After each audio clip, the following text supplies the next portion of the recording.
오늘 함께 나눌 하나님의 말씀은 레위기 13장 24절에서 46절까지의 말씀입니다. 레위기 13장 24절에서 46절까지의 말씀입니다. 하나님의 말씀 함께 봉독하도록 하겠습니다. 피부가 불에 데었는데 그 댄 곳에 불그스름하고 희거나 순전히 흰 색점이 생기면 제사장은 진찰할지니 그 색점의 털이 희고 그 자리가 피부보다 우묵하면 이는 화상에서 생긴 나병인즉 제사장이 그를 부정하다 할 것은 나병의 환부가 됨이니라. 그러나 제사장이 보기에 그 색점에 흰 털이 없으며 그 자리가 피부보다 얕지 아니하고 빛이 엷으면 그는 그를 이레 동안 가두어 둘 것이며 이레 만에 제사장이 그를 진찰할지니 만일 병이 크게 피부에 퍼졌으면 그가 그를 부정하다 할 것은 나병의 환부임이니라. 만일 색점이 여전하여 피부에 퍼지지 아니하고 빛이 엷으면 화상으로 부은 것이니 제사장이 그를 정하다 할 것은 이는 화상의 흔적임이니라. 남자나 여자의 머리에나 수염에 환부가 있으면 제사장은 진찰할지니 환부가 피부보다 우묵하고 그 자리에 누르스름하고 가는 털이 있으면 그가 그를 부정하다 할 것은 이는 오미니라. 머리에나 수염에 발생한 나병이니라. 만일 제사장이 보기에 그 옴의 환부가 피부보다 우묵하지 아니하고 그 자리에 검은 털이 없으면 제사장은 그 옴 환자를 이레 동안 가두어 둘 것이며 이레 만에 제사장은 그 환부를 진찰할지니 그 옴이 퍼지지 아니하고 그 자리에 누르스름한 털이 없고 피부보다 우묵하지 아니하면 그는 모발을 밀되 환부는 밀지 말 것이요 제사장은 옴 환자를 또 이레 동안 가두어 둘 것이며 이레 만에 제사장은 그 옴을 또 진찰할지니 그 옴이 피부에 퍼지지 아니하고 피부보다 우묵하지 아니하면 그는 그를 정하다 할 것이요 그는 자기 옷을 빨아서 정하게 되려니와 깨끗한 후에라도 옴이 크게 피부에 퍼지면 제사장은 그를 진찰할지니 과연 옴이 피부에 퍼졌으면 누른 털을 찾을 것 없이 그는 부정하니라. 그러나 제사장이 보기에 옴이 여전하고 그 자리에 검은 털이 났으면 그 옴은 나았고 그 사람은 정하니 제사장은 그를 정하다 할지니라. 남자나 여자의 피부에 색점 곧 흰 색점이 있으면 제사장은 진찰할지니 그 피부의 색점이 부유스름하면 이는 피부에 발생한 어루럭이라. 그는 정하니라. 누구든지 그 머리털이 빠지면 그는 대머리니 정하고 앞머리가 빠져도 그는 이마 대머리니 정하니라. 그러나 대머리나 이마 대머리에 희고 불그스름한 색점이 있으면 이는 나병이 대머리에나 이마 대머리에 발생함이라. 제사장은 그를 진찰할지니 그 대머리에나 이마 대머리에 돋은 색점이 희고 불구스름하여 피부에 발생한 나병과 같으면 이는 나병 환자라. 부정하니 제사장이 그를 확실히 부정하다고 할 것은 그 환부가 그 머리에 있음이니라. 나병 환자는 옷을 찢고 머리를 풀며 윗입술을 가리고 외치기를 부정하다 부정하다 할 것이요 병 있는 날 동안은 늘 부정할 것이라. 그가 부정한즉 혼자 살되 진영 밖에서 살지니라. 아멘. 오늘 말씀에서는 화상, 옴, 어루러기, 대머리에서 발생할 수 있는 피부 질환에 관한 말씀입니다. 먼저 화상을 입었을 때 생길 수 있는 나병입니다. 불에 댄 자국에 털이 희고 그 자리가 다른 피부보다 우묵하면 화상에서 발생한 나병이므로 부정한 상태가 됩니다. 만약 제사장이 보기에 그 색점에 흰 털이 없고 피부가 얕지 않으며 빛이 엷으면 7일 동안 격리됩니다. 7일 후에 관찰하여 피부에 크게 퍼졌으면 부정하다 선언해야 하며 나병임을 진단합니다. 반대로 색점이 여전하며 피부에 퍼지지 않고 빛이 엷으면 화상으로 인한 환부이므로 정하다 진단해야 합니다. 그리고 이어지는 나병의 종류는 머리나 수염에 생기는 나병, 옴에 관한 규정입니다. 옴도 앞선 화상의 경우와 동일하게 진찰 및 격리하며 정함과 부정함을 진단하게 됩니다. 여기서 옴으로 인한 변색, 누르스름한 색은 노란색 빛을 엷게 띤 색깔이며, 이어져 나오는 어루러기를 진단하는 부유스름한 색은 옅은 흰색을 의미합니다. 여기서 어루러기란 다양한 원인이 있겠지만 가슴, 등, 겨드랑이, 목 등 얼룩덜룩한 반점이 생겨나는 그 경우를 의미합니다. 어제 말씀에 이어서 계속해서 살펴보는 이 피부병은 각종 사례에서 발생할 수 있는 나병, 심각한 피부병으로서 피부에 흰점과 또 희고 불그스름한 색점이 생기고 피부가 우묵하게 들어가서 신체 전반적으로 퍼져나가는 현상이 동반될 때에 나병의 증상으로 진단하는 것을 알 수 있습니다. 즉 피부에 변색과 번짐이 일어나고 고름이 나오는 피부 궤양화가 진행되는 심각한 수준을 진단하는 기준이 되는 것이죠. 그래서 45절과 46절에 이렇게 할 것을 가르쳐 주십니다. 나병 환자는 옷을 찢고 머리를 풀며 윗입술을 가리고 외치기를 부정하다 부정하다 할 것이요 병이 있는 날 동안은 늘 부정할 것이라. 그가 부정한즉 혼자 살되 진영 밖에서 살지니라. 나병이라 진단받은 사람들은 윗입술을 가리고 부정하다 부정하다 외쳐야만 했습니다. 그리고 병이 완치될 동안 늘 부정할 것이므로 이스라엘 진영 밖에서 살아야만 했습니다. 어제 말씀에서도 생각해 보았듯이 정함과 부정함을 선언하는 일은 매우 중요한 일입니다. 그 이유는 바로 택한 언약 백성으로서 인정받고 하나님과의 언약 관계가 지속되느냐 아니면 떨어져 있게 되느냐가 결정되기 때문입니다. 나병 환자를 별도로 격리하는 그 이유는 나병 질병 자체가 부정한 것이 아니라 제의적으로 부정한 것으로 규정되었기 때문입니다. 물론 어제 말씀에서도 또 생각해 보았듯이 다른 백성들에게 감염을 예방하기 위한 차원도 있지만 무엇보다도 하나님께서 거룩하게 구별하신 성막과 이스라엘의 진영을 드러내는 의미가 더욱 크다는 것을 알 수 있습니다. 아마도 당시 나병 또는 이 악성 피부병들이 가졌던 상징적 의미는 죽음이었던 것으로 유추해 볼 수가 있겠습니다. 그 두 가지 근거로 간략하게 생각해 볼 수가 있겠는데, 먼저 미리암에게 나병이 발병했을 때 아론은 모세에게 요청합니다. 민수기 12장 12절 말씀입니다.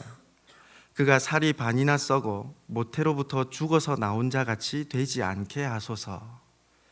하나님의 말씀을 거역했던 미리암의 모습이 얼마나 끔찍했는지를 잘 보여주는 말씀이죠. 그리고 욥이 겪었던 피부병, 악성 종기에 고통스러워 몸부림치는 모습을 보고 그의 친구 빌닷이 했던 말입니다. 욥기 18장 13절 말씀입니다. 질병이 그의 피부를 삼키리니 곧 사망의 장자가 그의 지체를 먹을 것이며, 욥이 앓고 있던 그 피부병을 두고 사망의 장자라고 말하는 것을 볼 때에 얼마나 끔찍한 고통과 모습을 하고 있었는지를 생각하게끔 합니다. 고대 유대 역사학자인 요세푸스라는 사람도 증언하기를 나병 환자들은 사실상 죽은 사람으로 취급되어서 성 안으로 들어와서 사람들과 함께 살지 못했다고 증언하는 기록도 있습니다. 즉 나병 및 악성 피부병은 죽음을 상징하고 있었으므로 하나님께서 거룩히 구별하신 성막 그리고 이스라엘 공동체 내에서 살지 않도록 진영 밖에 살도록 하신 것임을 규정하신 것임을 알 수 있다는 것입니다. 특별히 이 말씀이 기록된 말씀의 맥락 및 흐름을 살펴보면 어떻습니까? 하나님께 드려야 할 제사들과 제사장이 반드시 지켜야 할 거룩한 규정들을 하나님께서 가르쳐 주셨습니다. 그리고 이어서 이스라엘 공동체에서 부정한 것들을 가르쳐 주시며 환자가 격리되도록 말씀하신 것은 하나님께서 거룩하게 구별하신 성막과 그 제의들, 그리고 이스라엘 공동체의 거룩을 작은 것에서부터 지켜야 함을 하나님께서는 지금 강조하고 계심을 깨달을 수 있다는 것입니다. 여기서 한 가지 특별한 점은 격리 이후 특별한 치료 방법이나 이후 후속 조치가 기록되고 있지 않다는 점입니다. 그렇다면 하나님께서 질병에 걸린 사람들을 버리셨다는 뜻일까요? 언약 공동체에서 완전히 내치셨다는 말씀일까요? 오히려 반대이지 않겠습니까? 고대 사회 당시 죽음으로까지 여겨졌던 이 나병, 악성 피부병에서 하나님께서 고쳐주시기를 늘 바라고 소망하며 거룩하게 구별된 공동체로 다시 돌아갈 수 있기를 바라고 소망하는 삶을 하나님께서는 원하고 기뻐하지 않으셨을까요?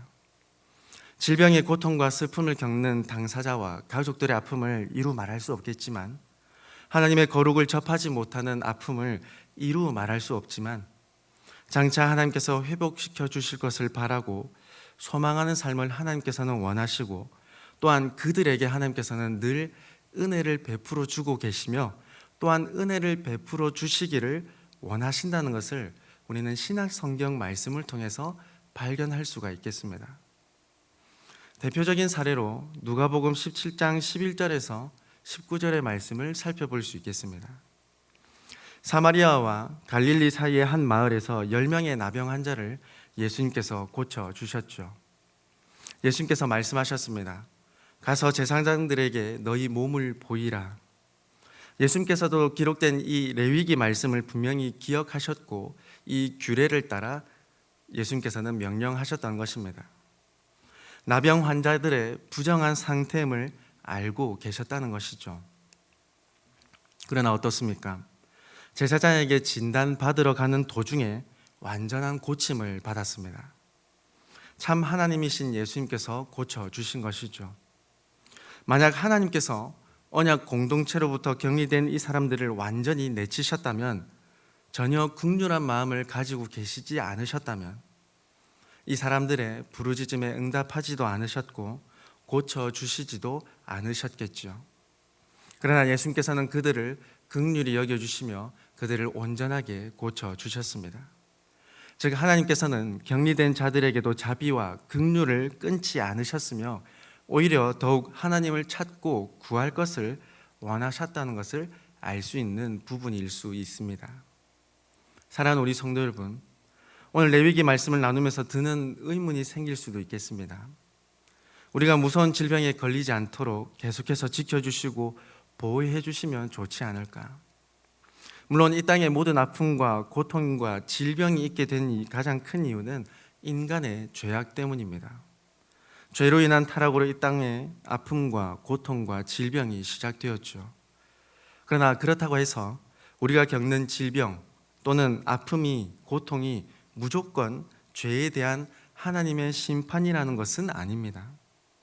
그러나 가장 중요한 것은 하나님의 경륜과 섭리에 따라 가장 선한 방법과 길로 우리에게 허락되고 주어지고 있다는 것이죠. 그렇다면 우리가 고통과 아픔 속에서 잃지 말아야 하는 것은 분명합니다. 바로 하나님을 향한 분명한 믿음과 확신을 소유해야 한다는 것이죠. 우리를 고통 가운데서도 건져주시고 회복시켜 주실 하나님의 무한하신 사랑과 긍휼을 소망해야 한다는 것입니다. 현재 우리는 구약 시대와 같이 질병의 유무에 따라 정함과 부정함이 나누어지지 않습니다. 언약 공동체에서의 정함과 부정함의 기준이 더 이상 외형적인 질병이 될 수 없음을 예수님께서 몸소 보여주셨기 때문입니다. 오히려 우리 안에 숨어있는 내적인 것들, 영적인 것들이 우리를 더럽게 한다는 것을 예수님께서는 직접 가르쳐 주셨죠. 그렇다면 우리는 이 땅을 살아갈 때 두 가지를 반드시 소유해야만 하겠습니다.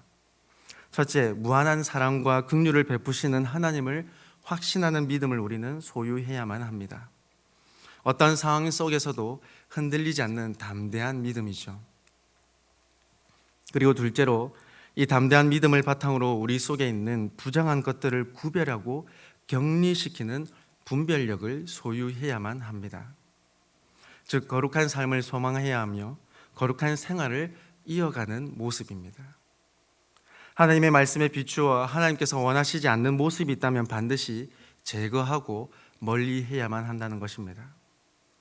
어떤 여건 가운데서도 하나님을 굳게 확신하는 믿음과 소망을 놓치지 않고 담대히 나아갈 수 있는 저와 여러분이 될 수 있기를 간절히 소망합니다.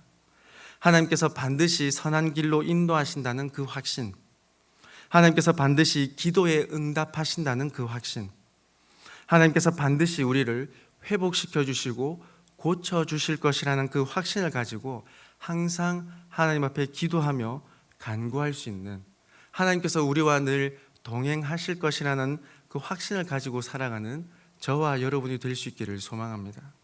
이 확신을 가지고 믿음의 길에서 벗어나지 않으며 저와 여러분 속에 부정한 것이 있다면 과감하게 떼어내고 하나님의 인도하심을 받는, 소망하는 저와 여러분이 될 수 있기를 간절히 소망합니다. 함께 기도드리겠습니다. 사랑과 자비가 풍성하신 하나님 아버지, 오늘도 하나님께서 살아계시다는 것과 우리를 향하신 사랑과 긍휼이 무한하다는 것을 다시 생각하게 해주심에 감사드립니다. 우리가 어떤 곳에서 어떤 일을 겪는다 할지라도 하나님께서 나를 가장 선한 길로, 가장 선한 방법으로 이끄신다는 담대한 믿음으로 살아갈 수 있도록 인도하여 주시옵소서. 아버지 하나님, 우리는 비록 모두 다 알지 못하지만 하나님께서 다스리신다는 굳건한 믿음을 가지고 날마다 기도하게 하시고 날마다 하나님의 말씀을 묵상할 수 있도록 도와주시옵소서. 날마다 하나님께 전적으로 의지하며 이 땅의 모든 순간을 믿음의 눈으로 바라볼 수 있도록 인도하여 주시옵소서. 하나님께 전적으로 의뢰하며 하나님만을 소망하는 삶이 끊어지지 않게 하여 주시옵소서. 아버지 하나님, 오늘도 우리에게 허락하신 하루를 시작하며 기도합니다. 우리에게 지혜와 능력을 더하여 주시고 특별히 몸과 마음이 지치고 고통 가운데 있는 성도들을 긍휼히 여겨 주시옵소서. 상쾌한 마음과 위로를 더하여 주시고 그 누구도 줄 수 없는 평안을 체험하게 하여 주시옵소서.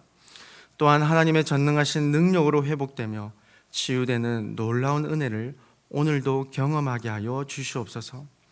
오늘도 성도로서 살아갈 수 있는 힘과 능력을 가득히 부어 주시옵소서.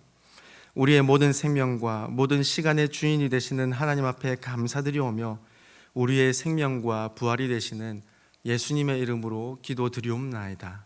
아멘.